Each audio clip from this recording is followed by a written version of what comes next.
Hi, welcome to PHP tutorial. This is a list of suggestions how you should use this video. The notes for this video can be found here at this URL, which is loaded here.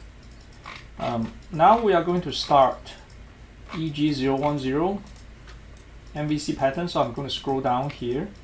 Okay, and before we start this video, the best thing to do is to set up the environment and reload the database, because we have been using the same database for the last two examples, and it's a little bit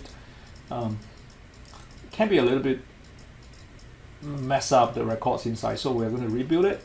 So let's start our Apache, start MySQL, click on admin and key in the password Harry and the username password and Harry.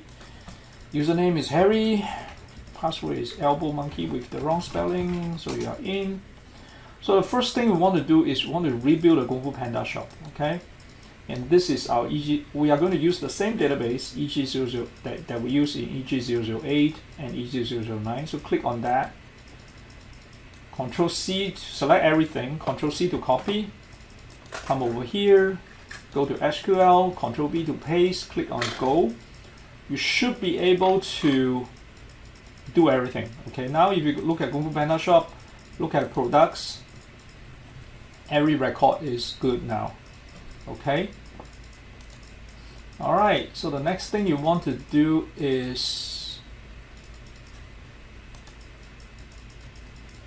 to talk a little bit about MVC pattern. All right. When we do EG010, we are going to carry on, finish all the videos. We are not going to keep closing the xampp, open the file again and all that, so we just keep going. So if you watch if you want to watch this series of videos, you should watch from the beginning instead of jumping to a video in the middle. It's kind of difficult. Okay. All right, the first thing we want to do is to talk a little bit about what is MVC pattern. Again, this set of videos are actually for my class, so you should read the textbook. We have a very good textbook that we use. You should read the textbook. You should at least go through the slides and that is provided, instead of just jump straight into coding. Okay. All right. MVC pattern actually stands for Model View Controller. It is not a language. It is just a way that your code should be organized. Okay. It's a pattern that your code should follow. How you organize your code, how to write your code so that your web application can be better organized. And M stands for model. For all these web applications, normally you have to access the database, so you should put all the functions that access the database into a group of files, maybe put in a folder, and we call that model. Okay, view means that if you want to show something to the user, like a web interface, you should put it organized in a view folder and put all the functions and the files there. And then how the user flows in this program, how user navigate this program, are normally controlled by a controller, normally the index.php. Okay, so that is the pattern that you should follow. If you follow that pattern, you do not have to write a lot of repeater code, and your code will be easier to maintain. Okay, and you do not have multiple mistakes in different places. So that is the model view controller. So we are going to rewrite what we did. Let me close this first.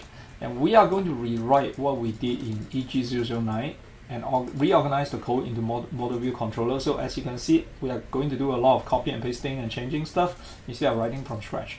Of course, you can write from scratch, but if I do that, my video will be really, really long. Okay, I don't want my video to be so long and YouTube will be mad at me, so I'm going to do a lot of copy and pasting from my previous examples. So the first thing, of course, you rebuild the database, which we did. The second thing you want to do is you want to create subfolders to organize your code. We are going to have a subfolder called model, one folder called errors, one folder called view. The product manager is the controller, and we are going to put the index there. Why we call the controller product manager folder is because in our textbook there's another controller, it's like the shopping cart. So we did not include that example in our teaching. So if you have a shopping cart, you will have another folder called shopping cart. You can have two controllers, right, in the same application. That's fine. So the first thing you want to do is you want to go to your file. You want to right click and open your file explorer. Go to xampp,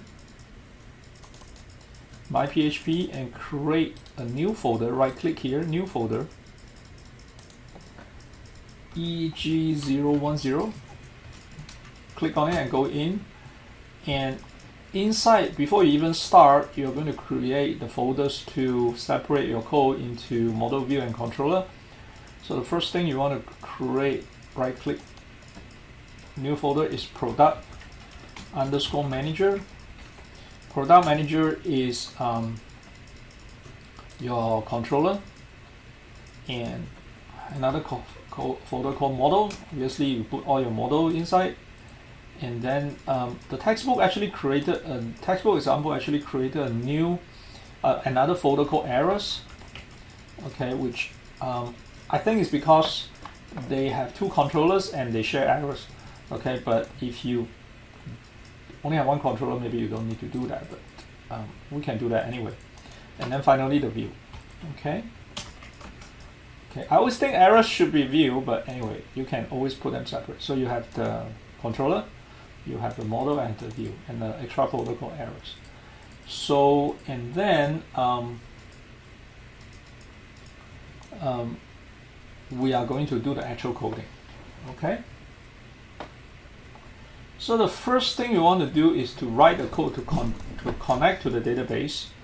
All right, and that file obviously is database.php. Okay, so we are going to create this file first called database.php. Like we talk about, if you want to access the database, you should put the code into a model. So we're going to do that. We are going to create a file called database.php. Again, we don't have to write everything from scratch. We have been coding this for a long time. We had a database connection string in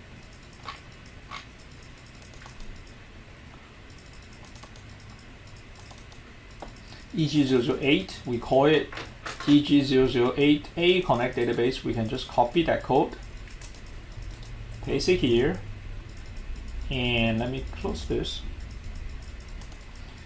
So let me rename the eg008a connect database to database.php, and then we can open this in Notepad++, so we know that we are looking at database.php, which is from eg008. The connection string is the same. Username and password are the same.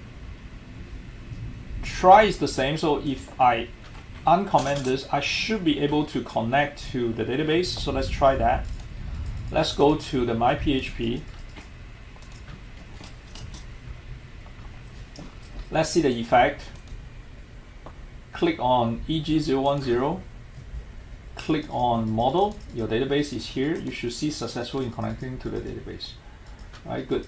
So that is good. But what if you're not successful? So let's uncomment this and change password to cfu888. Okay, and then you should get an error message. Don't do the include first. Okay. So if your connection string is wrong, you change this to cfu888 because the password is wrong. You add another 8 at the back. So now when you reload, you will see you'll see error. That's not good. But then this error message is not professional. Okay, so you don't want to do that. You want to use a professional file like what we did in eg008. But then obviously we don't have an AB right now. Right, so we have to create a new file. This time, your new file is going to be in. So right now you are looking at eg010 model. Let's go back. So now you're looking at xampp eg010. Your database error file need to be in the errors. Okay, errors folder. You can argue that you can put it in the view for the technically you're showing a view, but you can also organize all the errors this way, put it into errors folder. So your code was in model. You want to access error folder, so you have to go one level up. To go one level up is /. Okay, so you go one level up, you are at this level, and then you go down to the errors. So you type the subfolder name errors. Don't forget the S. So that is one level down. And then your database error file is going to be here. So we're going to create a new file called database_error.php. Save your work. So now, come over here, reload. You will see when you reload, instead of seeing the error message, you will get a file not found error. So you will say that, hey, they will tell you that no such file found on the page on line 13. Okay, because in the model, a file database file 913, you failed to open that file. No such file was found. Okay, save your work. There's a good place to stop. So in the next video, we are going to carry on from here, and we are going to create a database error file. Okay, so that's a good place to stop. Thanks for watching. See you next video. Bye.